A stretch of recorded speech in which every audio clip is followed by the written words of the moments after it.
কলকাতা শহরের পরিচয়ের সঙ্গে ওতপ্রোতভাবে জড়িয়ে রয়েছে ভিক্টোরিয়া মেমোরিয়ালের কথা। ইংল্যান্ডের মহারানী ভিক্টোরিয়া স্মৃতিতে তৈরি করা এই সৌধ তথা মিউজিয়ামটি যে বর্তমানে এই শহরের অন্যতম প্রধান একটি দর্শনীয় স্থান, সে কথা বলাই বাহুল্য। শতবর্ষ পেরিয়ে আসা এই সৌধটির সঙ্গে তাই কলকাতার আবেগ ছাড়াও জড়িয়ে রয়েছে আরো নানান ইতিহাসের গল্প। সেই সব ঘটনা নিয়েই আমাদের এবারের পর্ব ভিক্টোরিয়ার কথা। 1901 সালের জানুয়ারি মাসে ভারত সম্রাজ্ঞী রানী ভিক্টোরিয়ার মৃত্যু হলে সেই সময় ভারতের ভাইসরয় লর্ড কার্জন রানীর স্মৃতিতে রাজধানী কলকাতার বুকে একটি সৌধ তৈরি করার প্রস্তাব দেন। ঠিক করা হয় যে আগ্রা তাজমহলের আদলে কলকাতার ময়দান অঞ্চলের প্রায় 64 একর জমির ওপর তৈরি হবে একটি মর্মর সৌধ। সেই মতন প্রায় 5 বছর ধরে এই স্থাপত্যটির নকশা তৈরি করেন ব্রিটিশ ইনস্টিটিউট অফ আর্কিটেক্টের প্রেসিডেন্ট স্যার উইলিয়াম এমারসন। সেই সঙ্গে মোটামুটিভাবে একটা খরচের হিসেবও করা হয়, যা সেই সময়ের হিসেবেই দাঁড়ায় প্রায় 1 কোটি টাকা। আর এই টাকার সিংহভাগই এসেছিল দেশীয় রাজা ও জমিদারদের অনুদান হিসেবে।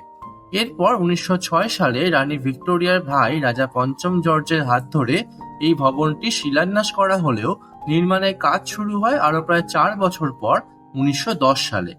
কলকাতার মার্টিন অ্যান্ড কোম্পানি সংস্থার অধীনে উত্তর আয়ারল্যান্ডের বেলফাস্ট শহরে সিটি হলের নকশার অনুকরণে প্রায় 11 বছর ধরে তৈরি করা হয় এই সৌধটিকে। আর এরই সঙ্গে প্রস্তুত করা হয় পুকুর সহ সংলগ্ন বাগানটিও। নির্মাণ শেষে 1921 সালের 28শে ডিসেম্বর তৎকালীন prince of Wales Edward Albert উদ্বোধন করেন এই বিখ্যাত সৌধটিকে। এই এডওয়ার্ড অ্যালবার্ট বা রাজা সপ্তম এডওয়ার্ডের একটি ঘোড়ায় চড়া মূর্তি আজও চোখে পড়ে ভিক্টোরিয়া মেমোরিয়ালের দক্ষিণ দিকের গেটের কাছে। ভিক্টোরিয়ার কথা বলতে গেলে অবশ্যই বলতে হয় তার আশ্চর্য পরীর কথা। এই সৌধটির মাঝের মূল গম্বুজের ওপর আমরা যে কালো পরীটি দেখতে পাই, তার পোশাকি নাম অ্যাঞ্জেল অফ ভিক্টরি, বা সংক্ষেপে এটিকে ভিক্টোরিয়া নামেও ডাকা হয়।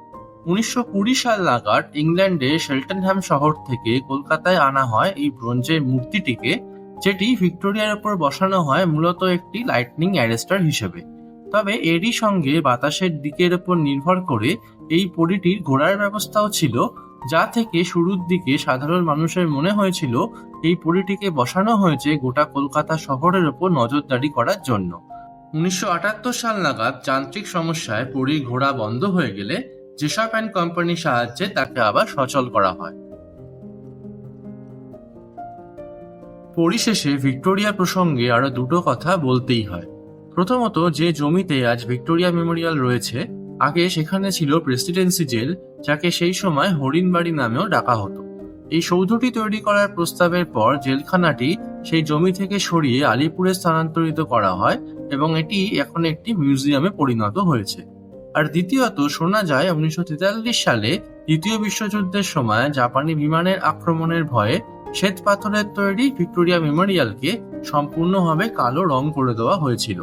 এই সময় রেড রোডকে যে যুদ্ধ বিমানের ল্যান্ডিং স্ট্রিপ হিসেবে ব্যবহার করা হতো, সে কথা তো আপনাদের রেড রোডের ইতিহাস পর্বে আগেই বলেছি।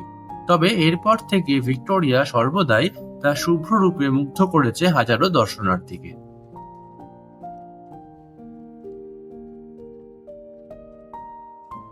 জানাতে ভুলবেন না কেমন লাগলো ভিক্টোরিয়া মেমোরিয়ালের ইতিহাসকে নিয়ে আমাদের এই ছোট্ট উপস্থাপনা।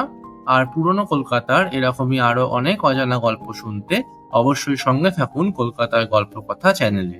ধন্যবাদ।